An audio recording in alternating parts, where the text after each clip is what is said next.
here to talk to you about my career as an executive producer. I'm a freelance producer working mostly in the West End of London, although I've worked for subsidised companies and in fact all over the country. I've been chief executive of Royal and Derngate Theatres in Northampton and Sheffield Theatres. I've done freelance work for various companies in Wales, including Welsh National Opera and Theatr Clwyd and National Theatre of Wales as well. I'm probably quite unusual in that I have spent time working in subsidised companies. So I was at the Royal Court for 5 years, and I've also worked for commercial companies such as Really Useful Group, where I managed Andrew Lloyd Webber's 13 West End theatres. I spent 6 years at Working Title Films, looking after Billy Elliot the musical, and I was executive producer at Sonia Friedman Productions, where I worked on a number of big West End shows. And I'm currently freelance, although right now during Corona, obviously we're not producing anything. So I have a few questions that you've asked me, and I will try to answer these as best as I can.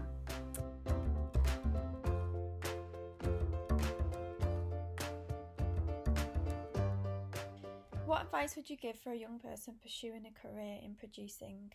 Well, I guess first of all, it's about getting your foot in the door. It doesn't really matter what you start off doing in the theatre industry. Your first job doesn't have to be something like trainee producer or assistant producer. It could be any job, so long as you are actually in the company.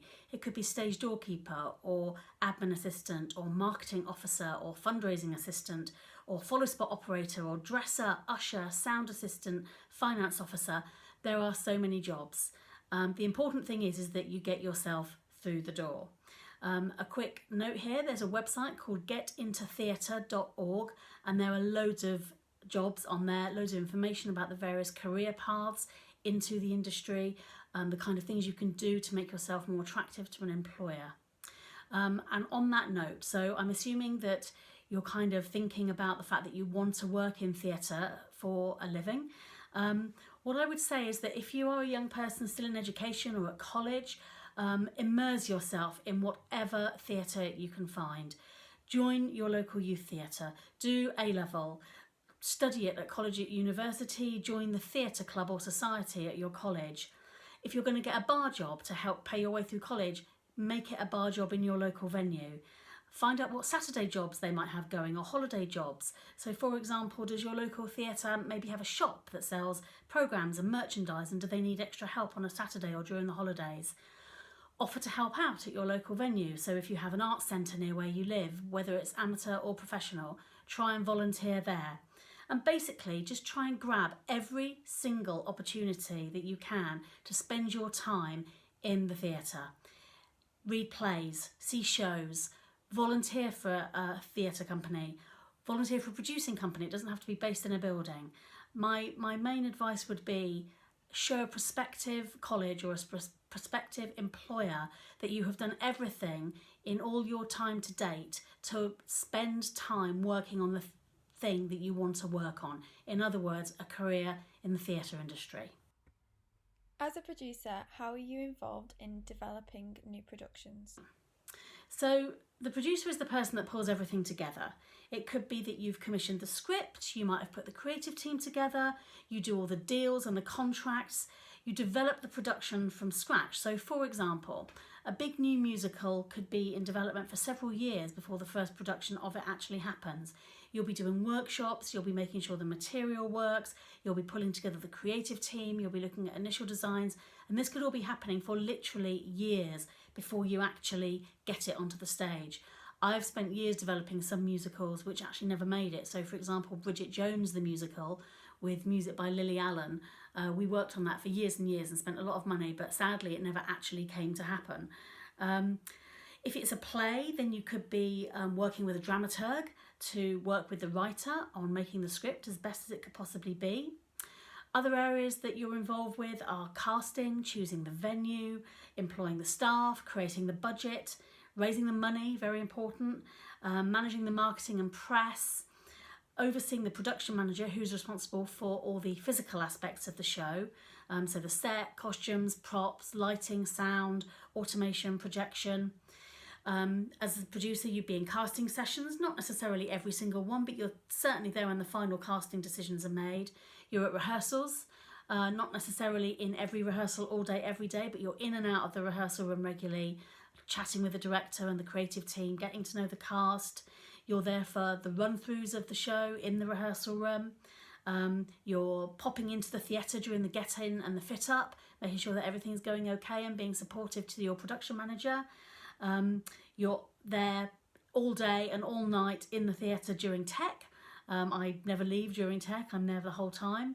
You're there for every preview, you're obviously there on press night, and then you're involved in all of those list of things that I spoke about earlier with the ongoing management and the day-to-day producing of the show. Inspired you with Billy Elliot, and what shows would you like to work on in the future? So the first thing about it that inspired me was the politics. I was a teenager during the miners' strike, and I campaigned and raised money for the miners that were striking. And I think with this particular show, the story is brilliantly created and tells a story that had not been told before on the stage. The direction is faultless. I'd worked with Stephen Daldry, the director at the Royal Court, for some years, and he directed this show, and it was fantastic to work on a massive long-running hit show with him. Also, watching the progress of the boys who played Billy was absolutely amazing. We were often taking a young boy of 9 or 10 years old who'd never danced before but showed some potential during auditions. We'd provide money and training in the boys' hometowns. So, for example, we might give them tap lessons in their garage. And then we'd bring them to London. They'd go through the Billy Summer School, which is a whole training process for becoming Billy. And then if they were cast, they would move to London full time, often age only 10 or 11, and live in the Billy house with the other boys playing Billy, as well as the boys and girls playing Michael and Debbie. We had to look after the parents of the boys, many of whom had nothing to do at all with theatre previously, making sure that the boys are okay and the parents are okay with the boy leaving his home life and coming to join a West End show in London. And seeing those boys grow into the young men who they turned out to be and enormously successful. So Leighton Williams, who's playing the lead in Everyone's Talking About Jamie, Dean Charles Chapman, who was in Game of Thrones in 1917, Tom Holland, who's now Spider-Man, Liam Mower, who's principal dancer for Matthew Bourne's company, New Adventures. I just think everything about Billy was phenomenal. The team that we worked with was amazing, and I'm still really close friends with a lot of the people who I met there. And that's one of the amazing things about this industry. You get these intense, close friendships with people you work with, forged over long, hard hours of bringing a show to life. Sarah, the boss of your venue, and I first became friends in the early 90s when we were at university together working on shows together. And the friends that you make working in theatre will stay with you forever. In terms of what shows I would like to work on, shows that excite me. I mean, I've worked across all kind of genres, from subsidised to commercial, from tiny plays in the theatre upstairs at the Royal Court to the most massive big musicals at the Palladium or Theatre Royal Drury Lane with audiences of over 2,000 and kind of everything in between. And I guess if I had to choose, my first choice would be to work on new plays and new musicals, because I love seeing the work created from scratch in front of my eyes. I guess my dream new show would either be a play by Conor McPherson, who wrote The Weir, or a musical adaptation of Four Weddings and a Funeral, with music written by Gary Barlow. That would be my dream musical. One thing I've never worked in, which I would really like to do, is immersive and participative work. So I'm a huge fan of that kind of work, companies like Punch Drunk. But the closest I've ever come to that is building a theatre installation for 600 people in a warehouse. I've never worked on a large-scale immersive production, so I'd really like to do that. I'm a young playwright. What are the challenges of producing new pieces of writing as opposed to film adaptations or classic plays? So firstly, you're working with a brand new material that is going to be changing the whole time that you're producing as the writer goes through various drafts, and then the show is green lit and you go into rehearsals. So you often have the luxury of actually having the writer in the room with you, which means that she or he can respond to what's going on in rehearsals, make adaptations, but that also means that you could be reprinting pages and pages of script every single day, or sometimes more than once a day, depending on the changes.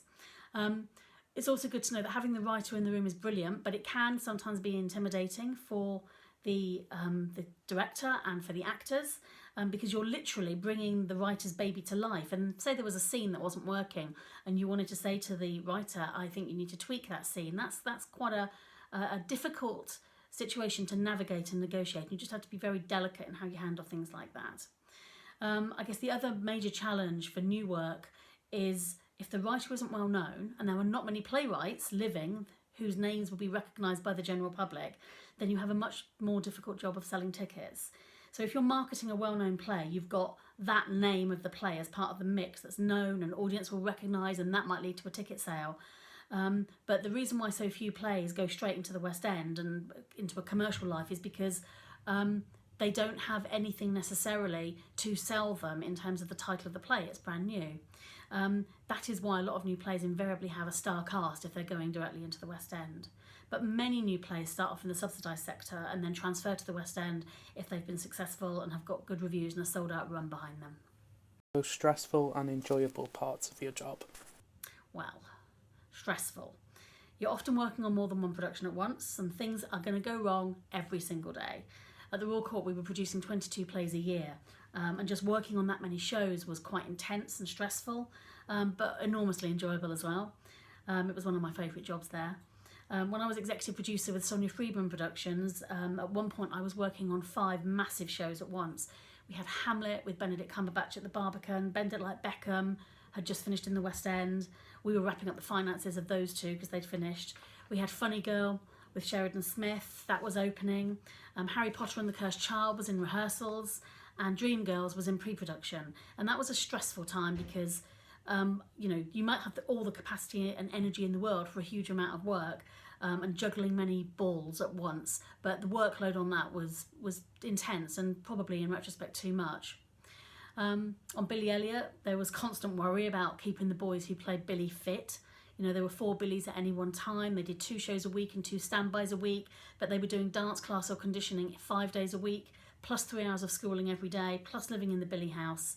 But the most stressful part of that show was every night in the flying scene where Billy is hooked up to the flying system, and he basically gets lifted 50 feet up in the air, and there's obviously a set of safeties and contingencies that you see the people on stage go through. Only the audience wouldn't know, but it is happening. But I was always holding my breath until he was safely up there and you knew that the carabiner was all safe. I mean, it's an industry where you have a daily deadline of 7:30 at night every single day, and you've got to deliver a show to the thousands of people who've paid money to see it. So if something is going to go wrong, it tends to be at about 6:45, and you have to fix it before 7:30. So that's always a bit of an adrenaline rush. And having said all that about the stresses, the job is a total joy, and the enjoyment and pleasure and satisfaction I get from it just by far outweighs any stress. I've been working in producing since '92, which is when I graduated, and it's never ever boring. Bringing shows to life is brilliant fun. You get to work with lovely creative people, many of whom become lifelong friends.